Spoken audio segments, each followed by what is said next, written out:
Bonjour, je me présente, mon nom est Jessie, je suis coach en programmation neurolinguistique. Donc, je fais du coaching de vie, du coaching familial ainsi que du coaching de couple. Et aujourd'hui, tel que promis, je vous parle d'une peur à chaque semaine pour que vous puissiez faire de vos peurs vos alliés, afin de trouver, dans le fond, les outils qui se trouvent derrière la porte qui vous angoisse, qui vous envahit en fait. Donc, aujourd'hui, je vais vous parler de la peur de déplaire.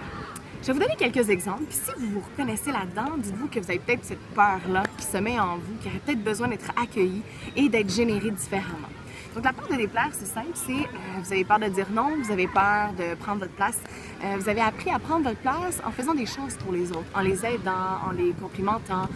Vous avez appris aussi surtout à vous arranger pour avoir un espace où vous êtes un super-héros, quelqu'un qui est capable d'aider tout le monde, quelqu'un qui est hyper responsable en tant que tel. Malheureusement, ce qui se passe, c'est qu'à ce moment-là, vous avez des attentes qui sont inconscientes, qui font en sorte que vous les répondez pas. Vous n'écoutez pas vos besoins. Qu'est-ce qui se passe par la suite? C'est que vous devenez fâché, vous vous frustrez, parce que vous accumulez beaucoup, vous en donnez énormément. Vous avez l'impression que ça ne revient pas en retour. Ça, c'est la peur de déplaire. Donc, on en met trop sur nos épaules, ça devient souffrant, ça devient épuisant. On ne sait plus qui on est à travers ça. C'est comme si on doit porter plusieurs masques en même temps, correspondre à tout ce que les autres s'attendent de nous.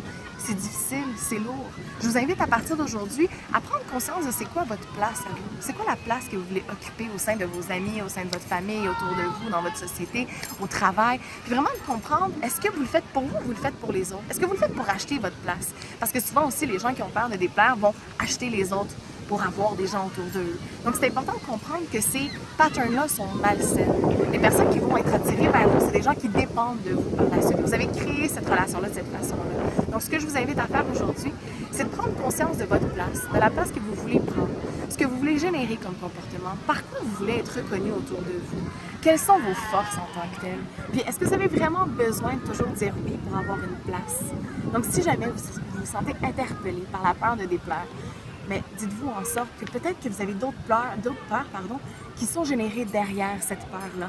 Fait que vous vaut mieux toujours aller voir en dessous de l'iceberg, dans le fond, parce que ce qu'on voit au-dessus, c'est simplement une partie. Il faut aller voir plus profondément, voir la programmation qui s'est créée en tant que telle. Parce qu'une peur vient d'une blessure. Une blessure a été forgée généralement entre 0 et 7 ans.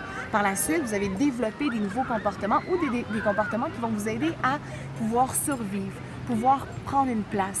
Donc, ce que je vous invite à faire, c'est vraiment comprendre c'est quoi ces comportements-là, c'est quoi les programmations que vous avez créées pour pouvoir survivre, les mécanismes de défense que vous avez créés pour justement avoir une place, pour sentir que vous existez. Alors, à partir d'aujourd'hui, je vous invite à exister. Je vous invite à honorer l'importance que vous avez dans ce monde. Alors, si vous vous sentez interpellé, vous avez besoin d'être accompagné pour comprendre c'est quoi cette peur-là, comment on fait pour générer un nouveau comportement, comment on fait pour être authentique. Parce que pour être authentique, ça demande de s'accepter, ça demande de s'aimer, d'être vrai. Donc, sur ce, je vous invite à communiquer avec moi si vous vous sentez interpellé. Je vous invite aussi à vous poser des questions, à vous demander ce que vous avez besoin pour pouvoir passer à travers ça et vraiment prendre la place qui vous est revenue dans notre société. Sur ce, bonne semaine!